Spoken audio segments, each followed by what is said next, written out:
यहाँ बहुत बहुत स्वागत है आप सभी का H N tricky GK channel पर।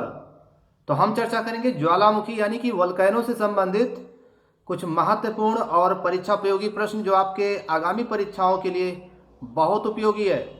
तो आइए ज्वालामुखी से संबंधित कुछ महत्वपूर्ण प्रश्नों को ट्रिकी अंदाज में हमेशा के लिए अपने मन और मस्तिष्क में रखें।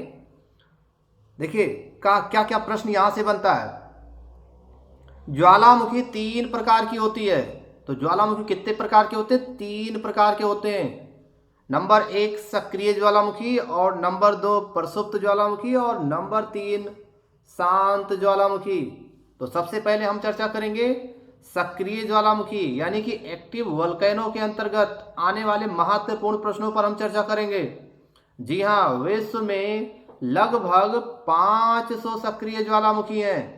मैक्सिको उत्तरी अमेरिका में स्थित कोलिमा ज्वालामुखी बहुत ही सक्रिय ज्वालामुखी है। इसमें 40 बार से अधिक बार उद्गार हो चुका है। इसके अलावा बात करें स्ट्राम्बोली, जी हाँ, ये भी एक सक्रिय ज्वालामुखी है और ये भूमध्य सागर में सिसिली के उत्तर में लिबारी द्वीप पर स्थित है। स्ट्राम्बोली को भूमध्य सागर का प्रकाश स्तंभ भी कहते हैं। तो ये क्वेश्चन यहाँ से बन रहे हैं। आइए इस पर क्या क्या प्रश्न बनेगा, प्रश्न भी बना लेना बहुत जरूरी है। प्रश्न बनाने से कॉन्सेप्ट क्लियर हो जाता है। प्रश्न बनाते चलो और कॉन्सेप्ट क्लियर करते चलो। तो विश्व में लगभग कितने सक्रिय ज्वालामुखी हैं? 500 सक्रिय ज्वालामुखी हैं। आप भी सक्रिय हो जाइए और प्रश्न का उत्तर बताते चलिए। कोलिमा ज्वालामुखी कहाँ पर स्थित है? तो कोलिमा ज्वालामुखी मैक्सिको में उत्तरी अमेरिका में स्थित है। और सबसे सक्रिय ज्वालामुखी कौन सी है? कोलिमा ज्वालामुखी। इसमें कितनी बार उद्गार हो चुका है? 40 बार से अधिक उद्गार हो चुका है। इसके अलावा स्ट्राम्बोली कहाँ पर है? भूमध्य सागर में है, सिसिली के उत्तर में है। और जो स्ट्राम्बोली ज्वालामुखी है ये किस द्वीप पर स्थित है? तो ये लिबारी द्वीप पर स्थित है। और किस ज्वालामुखी को भूमध्य सागर का प्रकाश स्तंभ कहते हैं? तो स्ट्राम्बोली को भूमध्य सागर का प्रकाश स्तंभ कहते हैं। क्यों कहते हैं? क्योंकि ये सक्रिय ज्वालामुखी है, इसमें लगातार उद्गार होता रहता है और उसके आसपास का जो क्षेत्र है हमेशा प्रकाशित रहता है। इसीलिए स्ट्राम्बोली को भूमध्य सागर का प्रकाश स्तंभ कहते हैं। आइए सक्रिय ज्वालामुखी को ट्रिकी अंदाज में याद करें। जी हाँ, दिमाग में रखें। पढ़ने के बाद अगर नहीं याद होता है तो वो ना पढ़ने के बराबर है। आइए इसको सक्रिय ज्वालामुखी को एक ट्रिकी अंदाज में अपने दिमाग में रखें। जी हाँ, ट्रिक कैसे बोलना है? एक्टिव एस्ट्रा काटो 8, बस इतना ही बोलना है और आपको सक्रिय ज्वालामुखी याद हो जाएंगे।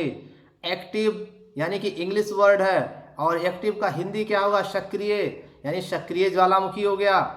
एस्ट्रा का मतलब होगा स्ट्राम्बोली, ये ज्वालामुखी है, एक ऐसा ज्वालामुखी है, ये सक्रिय ज्वालामुखी है। कहाँ पर है ये भूमध्य सागर में है। काटो से होगा कोटोपैक्सी, किस देश में है? इक्वाडोर में है। कैसा ज्वालामुखी है ये है सक्रिय ज्वालामुखी। और एट से समझना है एटना, ये कहाँ पर है? इटली में है। तो कौन सा ज्वालामुखी इटली में है?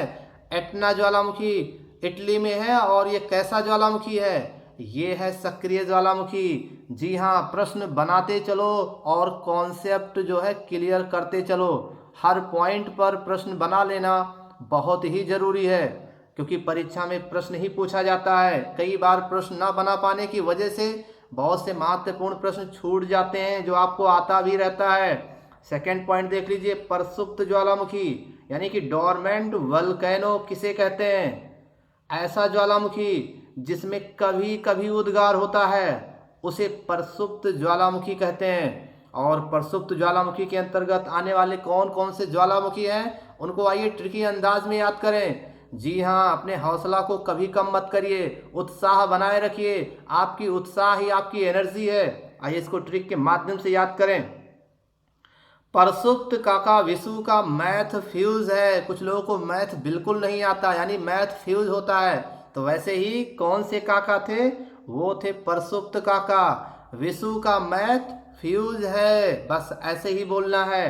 प्रसुप्त का मतलब प्रसुप्त ज्वालामुखी, काका का मतलब कंकराताओ ज्वालामुखी। ये कहाँ पर है? ये है इंडोनेशिया में। ये है कैसा ज्वालामुखी है? ये है प्रसुप्त ज्वालामुखी यानी डोरमेंट वल्केनो है। और भी परीक्षा में पूछने का तरीका यही है। वेसुवियस ज्वालामुखी कहाँ पर है?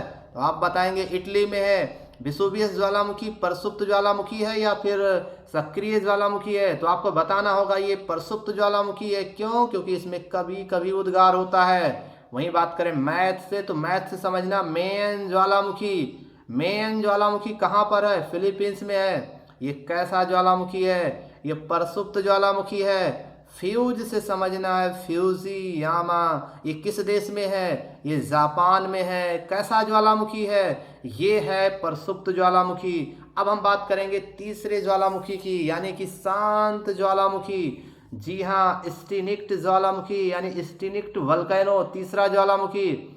शांत ज्वालामुखी किसे कहते हैं?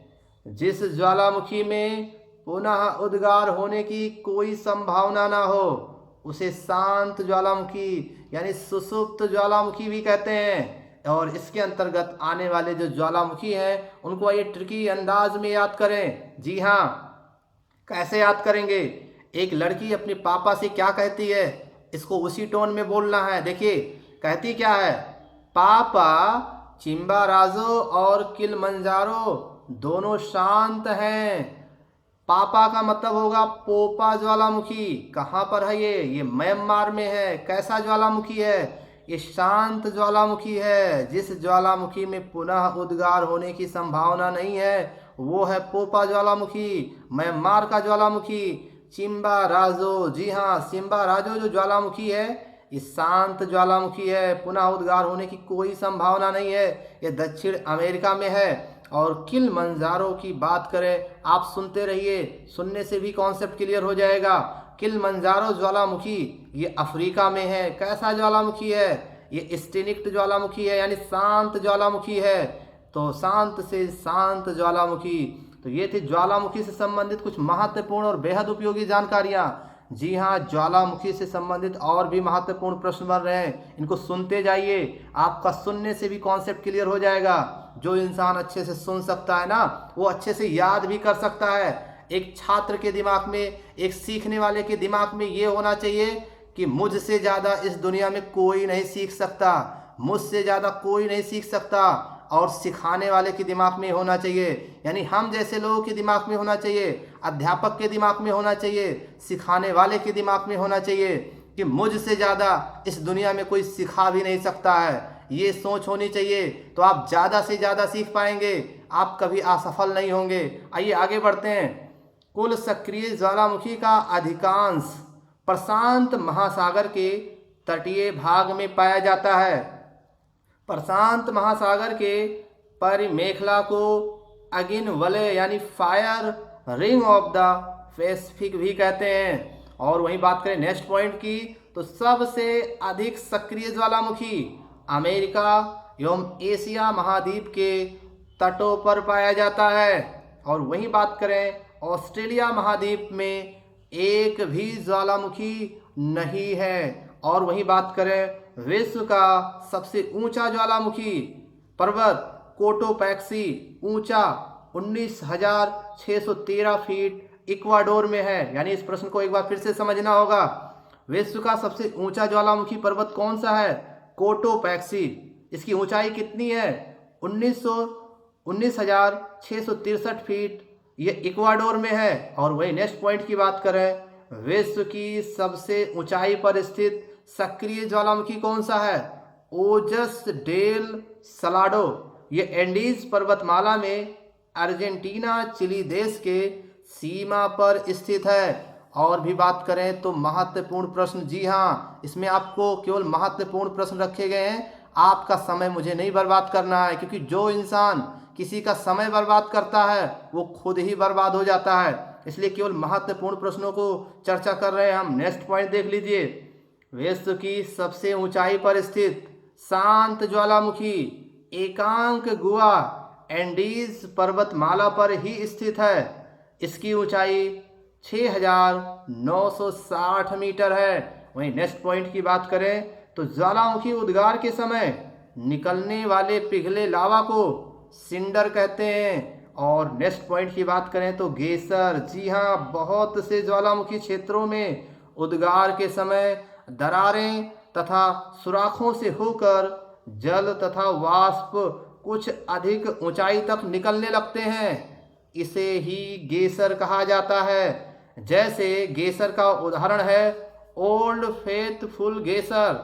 यह यूएसए के येलोस्टोन पार्क में इसमें प्रत्येक मिनट में उद्गार होता है। तो ये थी ज्वालामुखी से संबंधित कुछ महत्वपूर्ण और बेहद उपयोगी जानकारियाँ। हमारा वीडियोज अगर आपको पसंद आए तो हमारे चैनल को आप सब्सक्राइब करें, लाइक और कमेंट्स करके हमारे हौसला को बढ़ाने की कोशिश करें, ताकि आने वाले समय में इससे अच्छे अच्छे वीडियो हम बना सकें। हमारे वीडियोज़ को देखने के लिए आपको बहुत बहुत धन्यवाद।